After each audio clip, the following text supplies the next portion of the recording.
Hi guys! Horrible terrorist attack happened last Thursday in the Kabul airport. More than 180 people died, and we've got lots of disgusting lies from the Biden administration. Let's find out what actually happened there.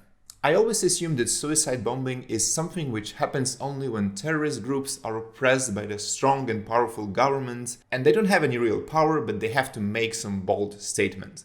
Here we had a case where Americans were fully surrounded by Taliban in a tiny airport. These peaceful guys managed to steal an enormous amount of ammunition from the US Army, as you can see on that chart. And they could have destroyed all the Americans there if they wanted to. But instead they decided to use a suicide bomber. You might tell me that this was not Taliban, but ISIS-K, another mysterious terrorist group. They have nothing to do with Taliban, and in fact, Taliban and ISIS-Ks are the biggest enemy, maybe after the United States. Okay, sure, but why would ISIS-K kill so many innocent Afghan civilians? Just to kill the 13 American troops just a couple of days before the full withdrawal? Aren't they supposed to fight Taliban now to regain the power in the country and start some kind of a civil war? Strange. But maybe not so strange if you look at the behavior of the Taliban for the last couple of weeks. Basically, they wanted to prevent everyone, especially Afghan citizens, to leave the country. The reason here is simple. Taliban traditional business activity is to take people as hostages and then ask for ransom.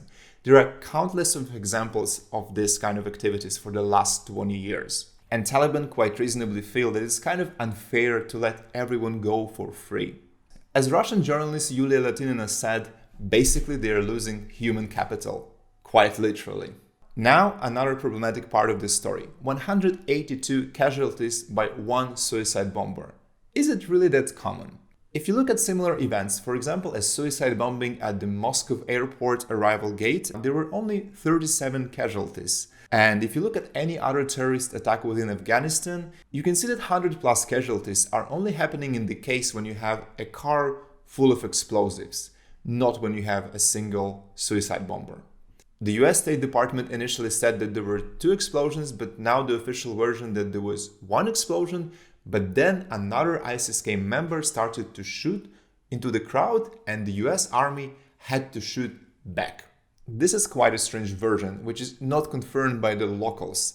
I've listened to British BBC and Russian RT, and they both said that the story was completely different, that there was 1 explosion, and then there was a panic, and US soldiers assumed that there are shootings into their side, and they had to shoot back.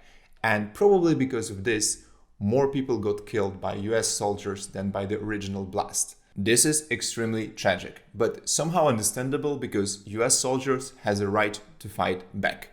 What is not okay is to publicly lie about what have happened. Later that day, the father of the nation, Joe Biden, made this pathetic speech that we will not forgive, we will not forget, we will hunt you down and make you pay.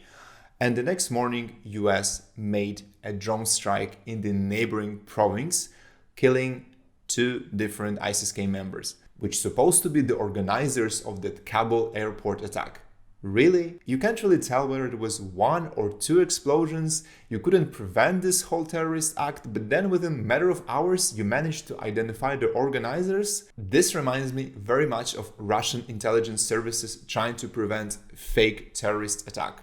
If you don't know, Russian FSB agents quite often infiltrate to some Islamic radical groups and keep a close eye on them. And then some of the undercover agents propose them to make a terrorist attack somewhere, and they actually help them to plan it. Then Russia makes a counter-terrorist operation and kills all these fake terrorists, claiming they saved the world and prevented so many casualties. However, sometimes an actual terrorist attack happens in Russia by some unknown group. But it's not a problem for the heroic FSB. They can always claim that this infiltrated group was an actual organizers. They can kill them all and get all the respect of the public. Of course, leaving the actual terrorists completely unpunished. And to be fair, these infiltrated Islamist groups are not really good guys by any meaning, and they probably should be punished. But the problem is that they have nothing to do with the actual terrorist attack. That's a disgusting theater purely designed for publicity purpose, and it's really sad that United States is doing this. So, this was not the end of the story. On Saturday, US administration announced that another terrorist attack is highly likely within the next 36 hours. And then on Sunday, US launched another drone attack and destroyed the car in some neighborhood of Kabul, killing 10 to 20 civilians, including 6 children.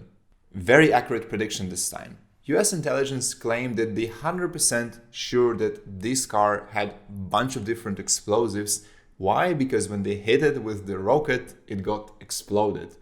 If you look at this video, I'm not a big specialist on explosions, but the car looks still pretty solid to me. But who am I to judge?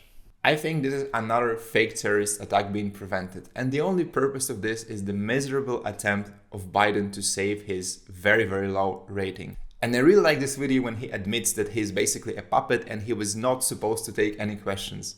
I'm not supposed to take any questions, but go ahead. Mr. President, on Afghanistan, I'm not going to answer Afghanistan now. can you just still in Okay. Last night, US completely left the Kabul airport, and Taliban throw a shooting party using the US-made rifles. Alhamdulillah da ishgal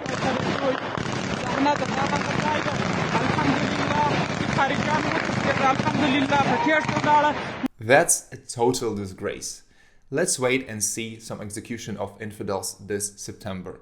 Thanks for watching, don't forget to like and subscribe, and see you next time. Bye!